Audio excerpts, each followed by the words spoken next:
Bonjour à tous et bienvenue dans cette nouvelle émission de Top Sport. À mes côtés, Xavier Thirion, journaliste pour Sudinfo et le Soir. Bonjour Xavier. Salut.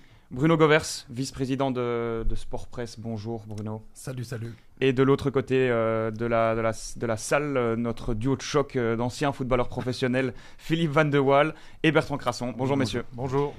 Bertrand, on va commencer avec toi. Qui est ton homme du week-end de cette journée de Pro League ? Je dirais Al Saafi, l'attaquant du Berscott quand même, qui a marqué 2 buts et puis qui a concédé la première défaite aussi du Sporting. Et puis pour eux, pour le Berscott, c'était évidemment l'occasion de se relancer, puisque ça relance quand même pas mal de choses. Ils étaient déjà condamnés. Ouais. Et voilà, mais lui particulièrement, on a découvert un jeune talent, et il faut le reconnaître, à suivre aussi pour les autres clubs. Donc pour moi, l'homme du week-end. Ouais. Philippe, ton homme du week-end ?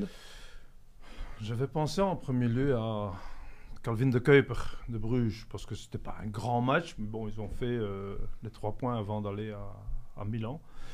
Mais certainement, de Kuyper est connu pour ses actions offensives, ses centres, ses coups de pied arrêtés. Mais pour finir, j'ai changé après le match du Standard hier, et je prends l'homme du week-end. Pour moi, c'est Yvan Lecco. Pas spectaculaire, mais quand on voit avec quels moyens il doit travailler, dans quelle ambiance, etc., je trouve qu'il gagne le derby. Pas un match extraordinaire, assez équilibré malgré tout, parce que Charleroi était quand même bien, certainement en première mi-temps, mais chapeau à Lecco de la façon dont il gère ce groupe, ce club, et ils ont l'air de tenir la tête en dehors de l'eau, je trouve. Bruno, un nom sur cette journée de Pro League ? Oui, moi je dirais Bertaccini, Ouais. l'attaquant de Saint-Tron. Le gars l'année passée, comme un réserviste plus souvent qu'à son tour. Enfin, à une époque où Saint-Tron pouvait évidemment compter sur Koita. Mais il a saisi sa chance cette année. Ça a l'air de bien de bien marcher entre lui et Felice Mazou. Ouais. Et on voit quand même qu'il a quelque chose. Les 2 buts qu'il marque, ce sont de chouettes buts. Et voilà, donc je crois qu'il en est à 5 ou 6 réalisations maintenant. Et je trouve que c'est une bonne pioche pour Saint-Tron. Et on finit avec toi, Xavier. Besni Kazi, qui avec des moyens quand même très limités, une direction difficile avec laquelle il est difficile de collaborer. Il arrive à mettre Malines dans une situation assez avantageuse. Ils sont dans le top 6 pour l'instant, avec un programme qui est assez facile pour eux à venir. Donc c'est la bonne surprise. On va reprendre dans l'ordre chronologique du week-end avec tout d'abord la défaite d'Anderlecht vendredi soir sur le terrain du Berscott, avec une défense qui pose quand même question à l'image de Zanka. Bertrand, quel regard toi tu portes justement sur cette défense anderlechtoise ?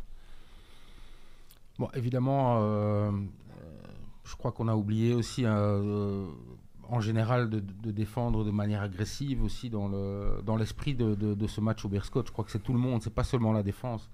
Je crois que toute l'équipe avait peut-être un peu sous-estimé d'abord ce déplacement, et puis aussi a manqué de l'agressivité nécessaire dans un match pareil.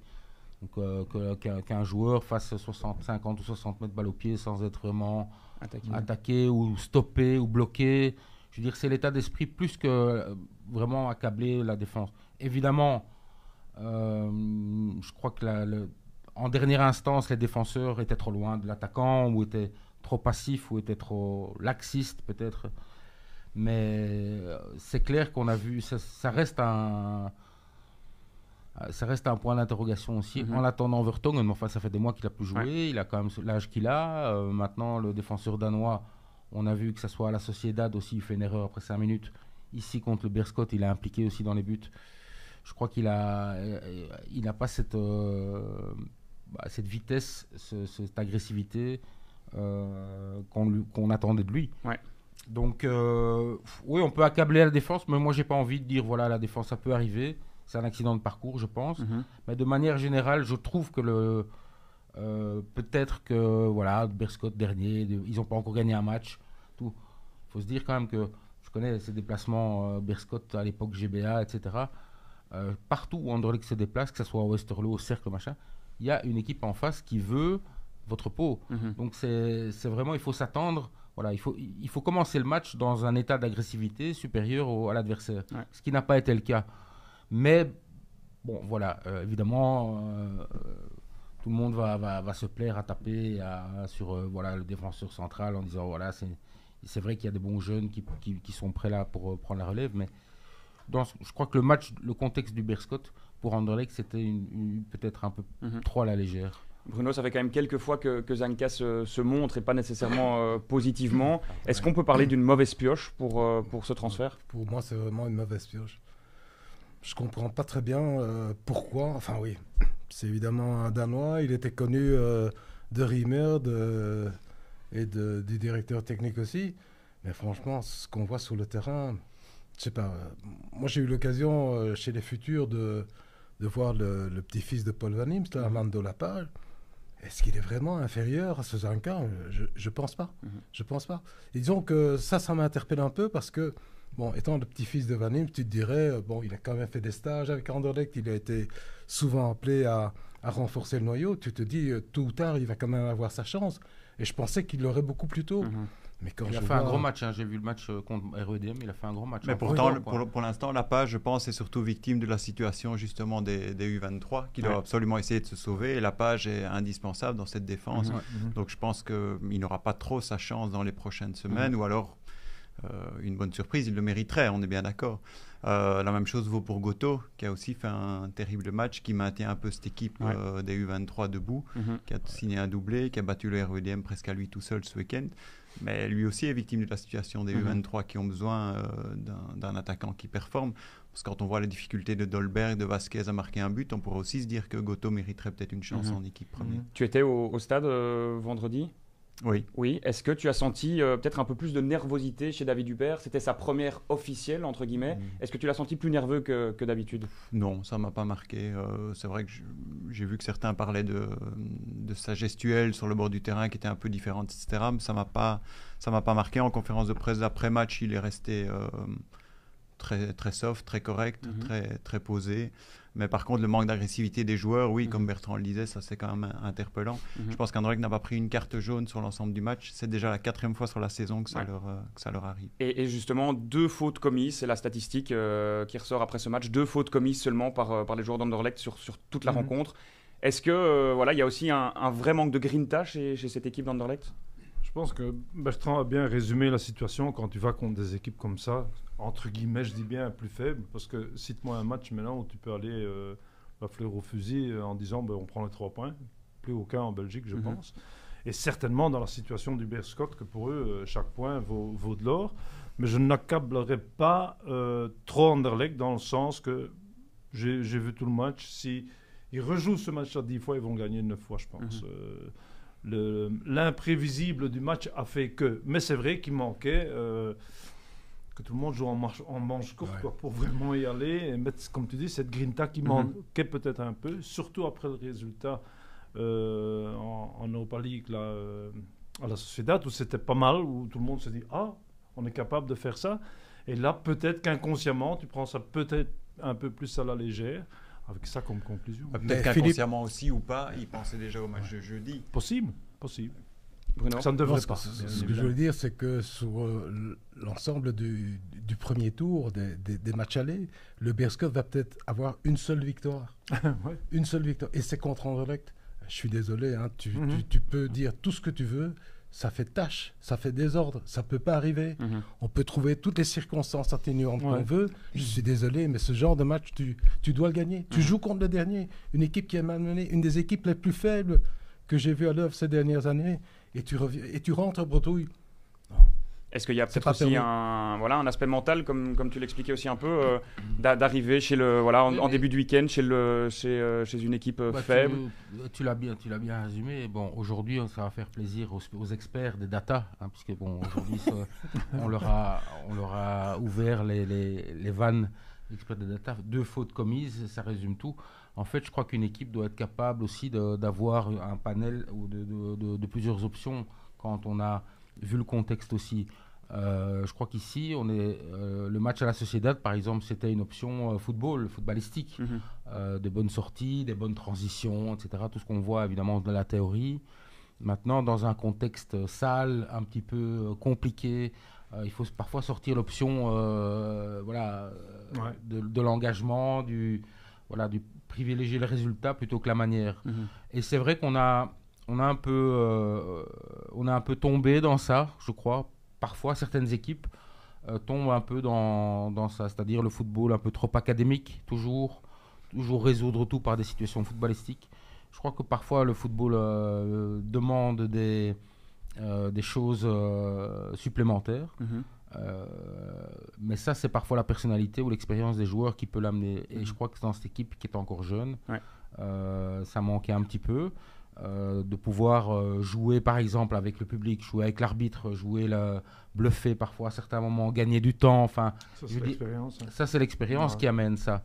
Mais quand on est jeune, je pense uniquement souvent à l'aspect on va marquer, on va faire de bons appels de balles, on va de bonnes actions. Il y a des contextes extrêmement compliqués dans le championnat de Belgique, on le sait. C'est un championnat compliqué où, comme tu l'as dit, plus personne n'est capable ou ne peut gagner à l'avance à un match. Tout le monde peut gagner contre tout le monde.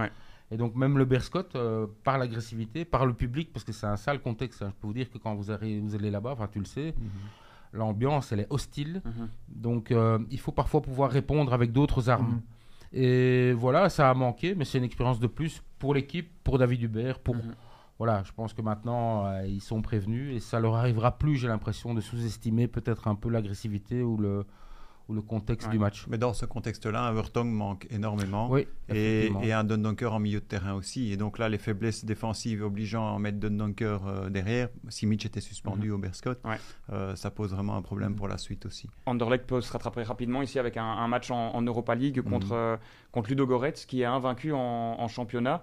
Est-ce que malgré ce brevet d'invincibilité, on peut dire qu'à domicile, contre cette équipe, Anderlecht doit gagner? Je pense qu'Anderlecht part favori, oui, a fortiori, parce que s'il gagne à nouveau ce match-là, ça ferait 3 victoires d'affilée, ça veut dire une position en tête de l'Europa League, ça voudrait dire qu'il serait déjà quasiment qualifié pour les barrages de l'Europa League. Donc je pense que là, ils vont jouer ce match à fond, et peut-être que justement, je l'ai dit tout à l'heure avec Philippe, il pensait déjà à ce match-là vendredi. Après cette victoire contre la Sociedad, quels doivent être les objectifs d'Anderlecht dans cette compétition, Bruno? Mais de toute façon, comme Xavier le dit, ici, tu joues Ludogorets à domicile, tu es obligé de gagner. Je pense que, vu les adversaires qui nous attendent cette semaine, il n'y a que Bruges qui tombe sur un club d'un tout autre calibre. Mais quand tu vois Ludogorets, quand tu vois Molde, quand tu vois Midtjylland, je suis désolé, en tant que club belge, tu es obligé de passer, tu es obligé de faire un résultat. Et sûrement, si tu joues à domicile... Il ne faut pas oublier le match de dimanche non plus, il y a une belle affiche. Oui, Philippe, mais ça vaut pour tous les clubs qui sont engagés. Ce n'est pas une excuse, mais dans la tête d'un joueur, c'est un classico, Bruges-Anderlecht. C'est quand leur match? Jeudi, si je me trompe? Oui, c'est jeudi. Il y a quand même le gros match de championnat dimanche, revanche par rapport au Berscott, mais ils doivent avoir la faculté de couper. Ce sont deux compétitions complètement différentes. Et de premier, éliminer carrément, dire non, on ne pense pas à Bruges, on joue ce match contre Ludogorets et après se préparer. Bertrand, justement, les coachs et les joueurs nous disent souvent à nous, journalistes, on se concentre sur le premier match, on ne pense pas à celui qui vient après. Est-ce que c'est vrai ou est-ce que c'est du mensonge? Et comme le dit Phil, peut-être que les joueurs penseront déjà à Bruges. Non, je ne pense pas qu'en tout cas en entamant le match, non. Peut-être que maintenant, au fur et à mesure que les minutes passent et que le résultat est peut-être acquis, peut-être qu'effectivement là on peut un peu lever le pied. Mais si effectivement tu gagnes 3-0 ou 3-1 à 20 minutes de la fin... Bon, tu te dis, voilà, je vais pas commencer encore à aller courir devant, ou effectivement ça joue. Pas du tout en commençant le match, parce que tout peut arriver, il faut quand même rester concentré. Donc ça, je crois que c'est une excuse qui vaut quand le résultat n'est pas là, en disant, oui, mais ils ont la tête ailleurs. Non, je pense que chaque match doit être joué. Et effectivement, peut-être à la fin, ça arrive aussi, l'entraîneur fait quelques changements en disant, voilà, on va préserver celui-là, ils vont un peu, en fonction du match. Mais certainement pas avant le match. Ouais. Bruno? Mais moi, ce qui me frappe, et je parle non seulement de cette année, mais des années écoulées aussi, c'est que bien souvent, tu as un choc dans le championnat qui est suivi d'un match de série en Coupe d'Europe ou bien le contraire. Ici, tu parles de Bruges-Anderlecht, il y a également Genk qui va jouer contre Gand. À croire que dans ces semaines-là, les équipes sont en quelque sorte un peu programmées pour vraiment prester à un très bon niveau pendant quelques jours. Et bon, peut-être que ça explique l'accident de parcours au Beerschot, même si ça ne devrait jamais arriver, quoi. Xavier, du côté de l'autre club bruxellois, l'Union Saint-Gilloise, on fait encore du surplace avec un 0-0 à domicile contre la Gantoise. Qu'est-ce qui ne va pas à l'Union, d'après toi ? J'ai regardé aussi le match contre la Gantoise. Ouais.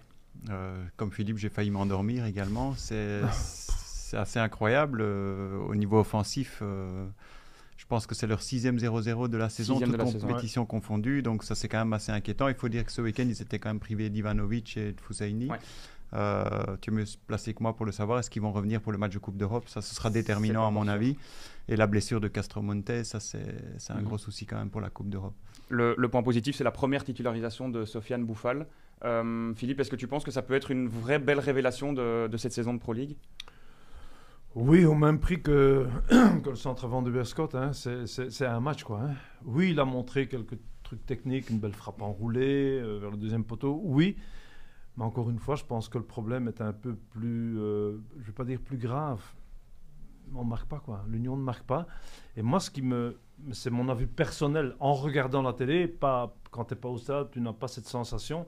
J'ai l'impression que c'est un peu plus apaisé comme ça, l'ambiance, même chez les supporters, tout. Ouais, ça va moins bien. Il me manque cette grinta, ce vouloir d'aller vers l'avant des années précédentes. Certainement l'année passée, l'année d'avant, où ils disaient non, on est chez nous, là on va y aller.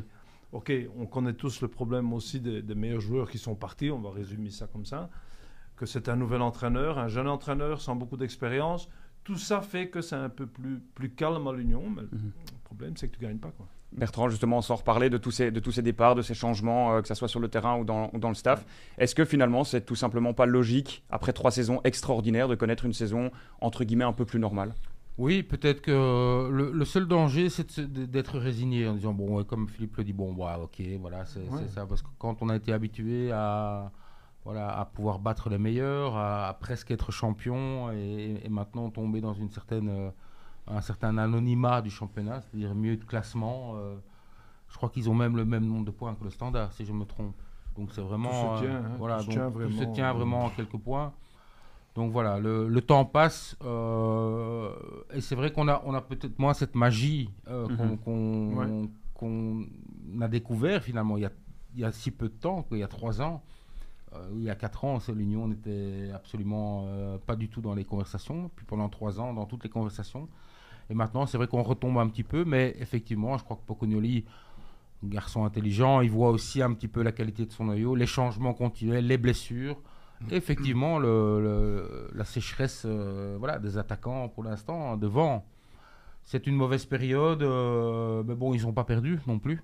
Ça, c'est peut-être le point positif. Il faut voir aussi l'autre côté de... ça reste préoccupant, mais pas tant que ça, puisque finalement, ils n'ont pas perdu. Ils ont quand même pris un point. Et on ne dit pas que le problème, c'est la défense. On dit que le problème, c'est l'attaque. Donc, c'est déjà moins préoccupant de dire, quand je trouve enfin que c'est un problème qui va se résoudre. Hein, on l'avait dit avec Ivanovic aussi, Fusaini. Mais voilà, en tout cas, derrière, ça tient la route, je trouve.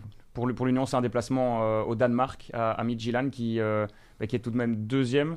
En championnat danois, ils n'ont perdu que 2 fois, c'est les 2 derniers matchs, sinon c'était que des victoires, des matchs nuls. Ils étaient à 2 doigts aussi de se qualifier en Ligue des Champions. Malgré tout ça, Bruno, l'Union doit gagner, est favorite ? Peut-être un 0-0. Un 7e. Peut-être un 0-0 pour poursuivre sur la lignée. Non, je pense que si tu ramènes un point du Danemark, non, comme tu dis, cette équipe, elle reste sur 2 revers, donc c'est peut-être le moment de faire quelque chose. Je pense qu'en déplacement, l'Union a des capacités, mais dans l'absolu, je pense qu'un point, ce serait déjà pas mal. On a parlé d'Anderlecht qui a joué vendredi, l'Union qui a joué samedi, et dimanche c'était le... Je veux juste dire un truc aussi par rapport à l'Union. C'est vrai qu'on s'était habitué à ça à l'Union, mais quand on voit les gars qui sont partis, quand on voit Boniface, quand on voit Undav, quand on voit le japonais Machida. Mitoma, pardon. Ce sont quand même des mecs qui sont dans le top européen. Van Zer déjà. Van Zer aussi. Donc ces gars-là, ils jouent dans des top clubs, dans des top championnats. Donc ça veut dire qu'ils avaient vraiment un niveau exceptionnel. Ils le font bien. Et ils le font en plus bien, ils sont souvent décisifs. Undav qui marque en équipe nationale. Boniface qui a aussi chaque semaine qui fait. Donc c'est vrai qu'on a été habitué, mais n'oublions pas le niveau de ces joueurs qui sont partis ici et qui a porté l'Union aussi haut. Donc maintenant on a peut-être un peu retombé, donc mais je le dis, pas de panique. Et du coup, dimanche, comme on le disait, ce choc wallon, avec la victoire du Standard, on parlait peut-être d'un manque d'agressivité à Anderlecht. Là, on peut dire que c'est peut-être la victoire de l'agressivité du Standard face à un Charleroi qui a voulu jouer, mais qui n'est pas sorti gagnant de ce match. Je pense qu'on a déjà tous mis en avant les qualités et la façon dont Rick Demille fait son boulot au Sporting de Charleroi. C'est du positif. Avec du matériel aussi moyen, des joueurs pas extraordinaires, mais il a su former ce qu'on appelle vraiment le bloc équipe, ça on le voit. Et le Standard chez eux, on connaît, c'est la première fois que Sclessin était sold out, je pense, et on sentait vraiment que c'était presque impossible que le Standard soit battu. Ils ont en plus de ça eu ce petit brin de chance au bon moment pour marquer. Et à 2-0, tu te dis, les carottes sont cuites, quoi. Encore que, à la fin, on voyait que Charleroi, à chaque fois, a nagé à contre-courant pour essayer quand même. Et il suffisait de peu à la fin. Ils ont encore eu une occasion que le mec met au-dessus. Là. Donc c'était un beau match. Si Charleroi est plus concret dans les 20 premières minutes, un peu comme Anderlecht au Berscott, on parle d'un autre match. Oui, absolument.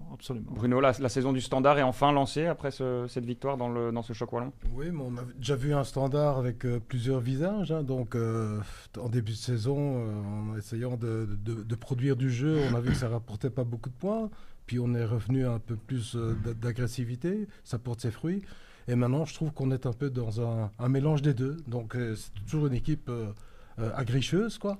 Mais en plus, ils savent sortir, ils savent faire de bonnes choses, tout en n'ayant pas des joueurs d'une qualité exceptionnelle. Hein. Mais je pense que devant leur public, il risque d'être un bel arbitre dans un tas de matchs. Ivan Leko a dit qu'il avait trouvé enfin sa meilleure équipe et qu'il fallait donner du temps, peut-être une dizaine de matchs à cette équipe. Est-ce que, où est-ce que tu vois le Standard finalement? Quelle est la place du Standard dans ce championnat? Il pourrait, je pense, pourquoi pas, être ambitieux et viser le top 6, mais c'est intéressant ce que tu disais, Bruno. Je crois que ils sont revenus à un jeu peut-être plus collectif et moi, je me rappelle toujours, l'identité de ce club, c'est ça aussi. Historiquement aussi, c'est un club qui va au charbon. Qui va au charbon et puis qui a cette identité d'agressivité, d'équipe, de collectif. Ça a toujours fait la force du Standard aussi. À l'époque, avec des joueurs qui étaient évidemment talentueux. Mais maintenant, je crois que ça, c'est la base. Si tu leur enlèves ça... Ils deviennent une équipe tout à fait anonyme et tout à fait que tout le monde peut battre, on dirait. Mais ce côté agressif, ce côté se surpasser par rapport à son public, ça a toujours été la force du Standard aussi. Et dans ce contexte-là, ils peuvent gagner contre n'importe qui à domicile. Je pense aussi. D'ailleurs, c'est sur l'organisation que le Standard a signé un bon début de saison. Ils ont eu tendance à s'emballer un petit peu, à vouloir jouer au foot. Là, ils ont perdu des points. Et puis là, je crois qu'ils sont revenus. Oui, quand tu sors de ton schéma, en essayant des choses que tu n'es pas capable de faire, par exemple, ça tourne souvent au vinaigre. Maintenant, ils sont retombés dans leur valeur, je dirais, normale. Et il faut surtout pas perdre ça, parce que on a parfois tendance à l'oublier.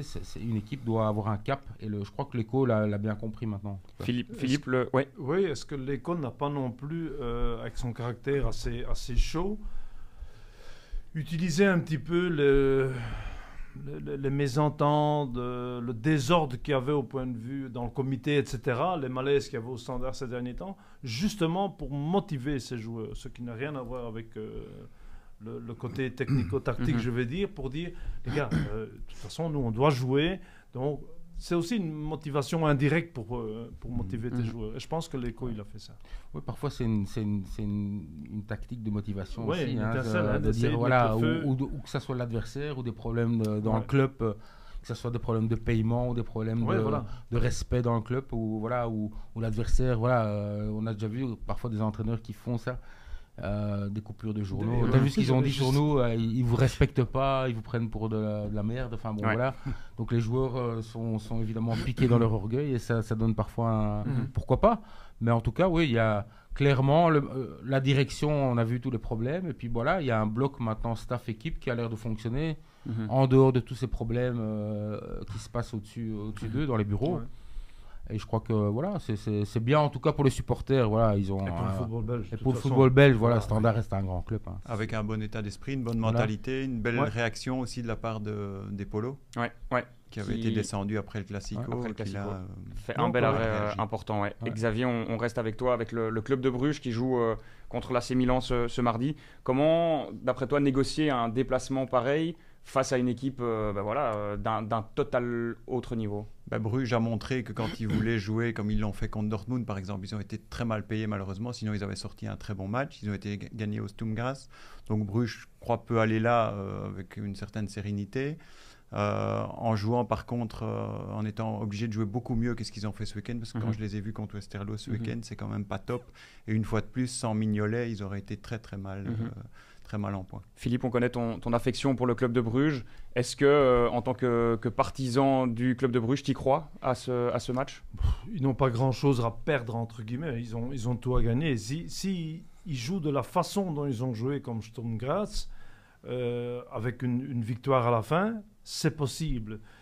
Il ne faut pas sous-estimer non plus l'AC Milan. C'est bizarre de dire, ouais, mais non, on ne va pas sous-estimer une équipe comme ça. C'est un grand club, un beau stade, etc.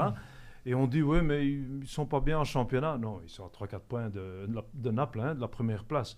Donc, il faut se méfier, concentrer et simplement les jouer librement. C'est pour ça que c'était, malgré leurs prestations de moindre qualité, je veux dire, à Westerlo, de jouer leur jeu sans penser à autre chose à l'AC Milan et à moyen de peut-être ramener un point. Et c'est peut-être la différence avec Anderlecht, Bruges qui joue pas bien contre Westerlo mais qui prend des points, qui gagne avant ce gros déplacement à Milan. Oui, mais à propos de Milan, Milan c'est un bon souvenir pour les Brugeois, puisque avec Trond Soliet, ils étaient allés quand même s'imposer 0-1 là-bas avec le loco Andrés Mendoza qui avait marqué un but extraordinaire. Donc en soi, Bruges, disons que en Coupe d'Europe, j'ai quand même davantage foi en cette équipe à l'extérieur que pour bon nombre d'autres clubs belges. Quand je vois ce qu'ils avaient fait à Porto, par exemple, avec un Van Aken extraordinaire, ils étaient allés s'imposer là-bas, alors que tout le monde disait c'est quand même pas possible. C'est aussi leur noyau, Bruno. Ils ont un noyau. Allez, c'est incroyable. Ils ont 30 joueurs presque qui peuvent aligner sans compter, parce que je voyais encore ce week-end. Et je reviens un petit peu au gars que tu disais, Anderlecht, qui jouait aussi chez les jeunes, Hugo Siquet, par exemple, qui rarement sélectionné le dimanche, mais quand il joue avec les Next là, à Bruges, il a encore marqué un but superbe ce week-end-ci sur coup franc, je pense, que j'avais lu. Voilà, c'est des gars, ils ont une base à Bruges, de 30 joueurs interchangeables. Et petit tour de table justement pour un pronostic pour ce match AC Milan, Club de Bruges. On commence avec toi, Phil. Mais étant brugeois, qu'est-ce que je vais pas leur dire 3-0. Je reprends le même match que avec Soliet là, et c'était un fameux Verlinden d'ailleurs, ce match-là. Je vais pour un 0-1. Bertrand? Moi je dirais une victoire de Milan, quand même. Bon, connaissant Milan, j'ai quand même joué. Je trouve que c'est un stade très impressionnant. C'est une équipe qui compte beaucoup d'internationaux aussi, et qui sont capables de faire la différence. Ils retrouvent quand même une équipe qui est très compétitive, il ne faut pas se leurrer. Donc, je dirais petite victoire de Milan. Bien que j'aimerais que Bruges évidemment fasse un bon résultat, mais je dirais style 1-0, 2-1, quelque chose comme ça pour Milan. Xavier? Un Bruges qui arrivera à se transcender et un partout. Et on finit avec toi, Bruno? Moi je dirais une petite victoire de Milan, style 1-0. L'autre, ou même la plus grosse affiche de cette journée de Ligue des Champions, c'est Real Madrid-Dortmund, avec Kylian Mbappé qui sera certainement sur le terrain, sans rentrer dans les détails de cette histoire Mbappé. Bertrand, quel regard toi tu portes sur toute l'attention qui est portée sur ces footballeurs quand ils sont en dehors des terrains, dans leur moment libre? Je crois que les réseaux sociaux ont tué toute la privacy, comme on dit, de ces stars mondiales, planétaires. Donc voilà. Donc, qui parfois, à mon avis, aspirent à une vie normale. Peut-être que le gars, il avait envie de sortir et de s'amuser un peu. Je veux dire, où est le mal, on est tous été jeunes et voilà, mais eux ont un devoir particulier, c'est de donner une image complètement parfaite, voilà, et donc même le gars, il avait même décidé d'aller faire ça à l'étranger. Même à l'étranger, il s'est fait harceler. Donc voilà, je dirais que c'est à partir du moment où voilà, ils sont des personnages publics. Voilà, il faut se dire que pendant au moins le temps de sa carrière, vu le montant qu'il gagne aussi, je crois que c'est un peu logique aussi d'avoir de l'autre côté la pression et l'absence d'une vie normale. Je crois qu'il aspirerait à avoir une vie normale, mais c'est pas possible. Donc, mais compte tenu des montants qui sont en jeu, c'est le prix à payer, quoi. Ouais, Phil, quand tu vois un peu tout ce qui peut sortir dans les médias, toute l'attention qu'on met sur ces footballeurs, est-ce que toi, personnellement, en tant qu'ancien footballeur professionnel, tu es content de ne pas vivre cette période-ci ? Oh que oui. Oh que oui. Et je l'ai dit, d'ailleurs, mon ami Bruno nous a connus, notre fameuse époque à Bruges, avec, entre guillemets, tous les gangsters qu'on était à l'époque. On associait le travail, le professionnalisme, mais aussi la troisième mi-temps. On pouvait se permettre ça. Pourquoi ? Parce qu'il n'y avait pas d'iPhone à ce moment-là. C'était beaucoup plus facile. Pas que c'est plus difficile maintenant, mais on ne réfléchissait même pas à ça. On allait boire des pintes avec les supporters après le match. Et quand on rentrait à 4h du matin après le match, on s'entraînait le lendemain à 9h, il n'y avait personne pour nous filmer. Et s'il y avait ça, il y aurait peut-être encore des gars de chez nous qui seraient en prison maintenant. Xavier, est-ce qu'en tant que journaliste, c'est facile de dealer avec ce genre d'affaires, ou est-ce que pour toi, journaliste sportif et ce genre d'affaires, c'est deux choses totalement différentes ? Ce sont deux choses totalement différentes. Jamais je n'irai parler dans la presse ou dans les médias de la vie privée des joueurs. Je trouve que la meilleure réponse que Mbappé a apportée, c'est sur le terrain ce week-end. C'est assez impressionnant qu'il ait su prester à ce niveau-là, malgré tout ce qui lui est arrivé. Bruno ? Moi, je voudrais raconter quelque chose, mais qui remonte évidemment à une époque que vous avez à peine connue. C'est l'époque où Gullit, Van Basten et Rijkaard sont arrivés à Milan. Et donc, via Diadora et M. Perego, on avait eu l'occasion de les avoir tous les trois pour Foot Magazine, qui était encore mensuel à l'époque. Et je me souviens fort bien, parce que Gullit, beau gars, qui aimait bien s'amuser. Et l'une des questions, c'était au fond, ici, vous allez être suivi. Comment est-ce que vous allez faire pour, gérer tout ça ? Et Gullit avait répondu, c'est très simple. Au moment où on a signé, il y avait M. Sacchi et Berlusconi qui m'ont dit, écoutez, vous faites ce que vous voulez, mais les 90 minutes, il faut prester. À partir du moment où tu fais ça, le reste, écoute, tu en as qui ont besoin de mener une vie ascétique, tu en as qui ont besoin de sortir, il faut pouvoir accepter ça. Mais en tant que journaliste, oui, j'ai connu beaucoup de choses, mais il y avait une certaine omerta. Et simplement, tu disais, à partir du moment où le gars, il répond à ce qu'on demande sur le terrain, tu dois oublier tout le reste. C'est ça. Et on finit justement avec ça sur le terrain, le Bayern. Ton Bayern de Vincent Kompany se déplace au FC Barcelone. Question un peu, peut-être provocatrice, et on va peut-être se projeter un peu loin. Est-ce que Vincent Kompany peut faire le doublé Bundesliga, Champions League ? Il peut réussir, déjà. Je trouve que réussir au Bayern, c'est tout gagner. Parce qu'ils partent toujours, même s'ils ont une moindre saison ou s'ils n'ont pas été champions l'année d'avant, on remet les compteurs à zéro et c'est le triple. C'est la coupe, le championnat et la Champions League, aller le plus loin possible. Et je pense que Kompany en est capable. Lui et l'équipe, bien évidemment. Quand on voit il suffit de regarder qui est sur le banc. Au Bayern, tu as déjà tout compris. En plus de ça, il a pour le moment une popularité que j'ai rarement vue chez des entraîneurs au Bayern, à part Jupp Heynckes, à un moment donné, était vraiment très populaire. Et Pep Guardiola, qui est passé assez vite. Mais il y a une estime pour Kompany pour le moment au Bayern qui est incroyable. Non seulement pour la façon dont il fait jouer son équipe, mais aussi en tant qu'homme. Et ça, nous, on le savait déjà, sa présence physique, intellectuelle, la façon de parler avec des joueurs, parce qu'il a été lui-même avec certains joueurs. Par exemple, il a encore joué contre Müller, contre Neuer. Ouais. Donc, ils savent qui c'est et il sait parler. Il parle allemand, il fait ses conférences de presse en allemand, il parle anglais avec Kane. Enfin, Non, il est coté très très haut à Munich. Bertrand, quel regard toi tu portes sur la réussite actuelle de Kompany en Allemagne ? Moi, ça ne m'étonne pas. Moi, je connais Vincent depuis longtemps et il a cette confiance en lui-même aussi. Il sait où il va, en tout cas. avec ses idées, les impose et petit à petit ça commence à prendre et je crois qu'il a effectivement un travail minutieux et il a peut-être beaucoup appris de Guardiola, peut-être d'autres entraîneurs aussi pour faire une synthèse un petit peu de ce que lui aussi veut et il y arrive petit à petit. Il faut lui laisser le temps, ça fait quelques mois. Mais s'il continue comme ça, effectivement, même malgré les blessures, j'ai vu que Pavlovic, je crois, était blessé. Oh, c'est pas grave, sur le banc, il y a pour le remplacer. Mais en tout cas, le Bayern, dans la configuration actuelle, ça fait peur, quoi. Ils sont, c'est vraiment une machine à marquer des buts. Et ils sont patients aussi. Tu vois, oui, mais surtout l'ambiance puis... aussi, l'ambiance très importante. Il y a une ambiance positive dans le groupe. Donc, il y a un groupe qui a réagi positivement à l'arrivée de compagnie. Ça, c'est important. Quand ton groupe est derrière toi, c'est bien. Quand les joueurs te lâchent, c'est fini.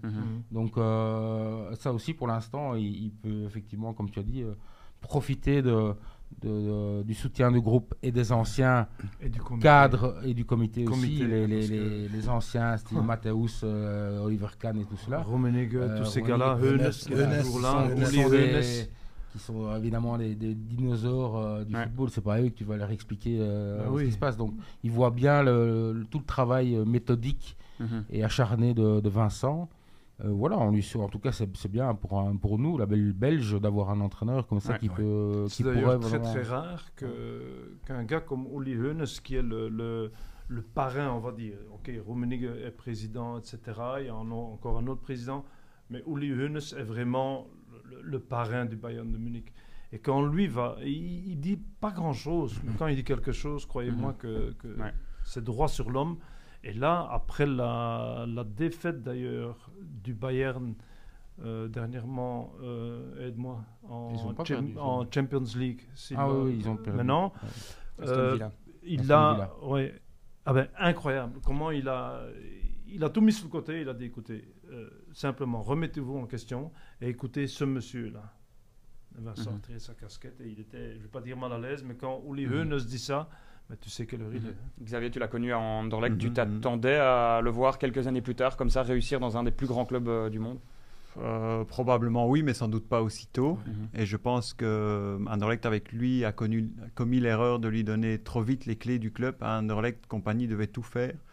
Et à un moment, de trop. Oui. À un moment, il s'est un petit peu perdu, je pense. Et je pense qu'ici, il est sans doute mieux cadré, ou en tout cas, il peut mieux entourer. Il peut se concentrer sur le foot, sur la tactique. Et là, il impressionne tout le monde. D'ailleurs, la semaine passée, je faisais l'interview de Colassin, qui était un des jeunes de l'époque, qui me disait, c'est incroyable, tactiquement, j'ai jamais connu un entraîneur pareil. Il devait même ralentir la façon dont il nous expliquait les choses, tellement il était au-dessus de la mêlée. Donc, ça ne m'étonne pas ce qu'il réussit avec des joueurs qui ont une autre expérience que ceux d'Anderlecht. Comme tu dis, il a fait une synthèse avec Pep en premier lieu, parce qu'on sentait la fusion avec Guardiola, plus tous les entraîneurs qu'il a connus dans sa carrière, et il en a connu un, et lui-même en tant que coach. Je pense qu'il a fait un menu là qui est sérieux. Quoi. Bruno, on finit avec toi. Question aussi de projection sur Kompany. Pour toi, c'est peut-être en devenir l'un des plus grands entraîneurs belges? Oui, j'ai quand même cette impression. Je m'attendais ici peut-être entre l'Angleterre et le Bayern à une étape intermédiaire. Parce que, bon, au départ, je me disais c'est quand même un coup un peu risqué de la part du Bayern. Mais il faut croire que, bon, il avait déjà convaincu pas mal de monde. Maintenant, je crois que Vincent, lui, il est appelé à faire des trucs extraordinaires. On n'est pas au bout des surprises avec lui. Je prévois un très gros palmarès. Et puis un jour, il sera président d'Anderlecht. Ça, c'est sûr. Merci beaucoup. Merci à vous quatre. Et rendez-vous lundi prochain avec au menu le retour de l'Europa League avec nos clubs belges qui jouent, la Champions League avec Bruges. La Pro League aussi le week-end prochain. Et puis la Coupe de Belgique aussi qui va arriver la semaine prochaine. Merci beaucoup. Merci François.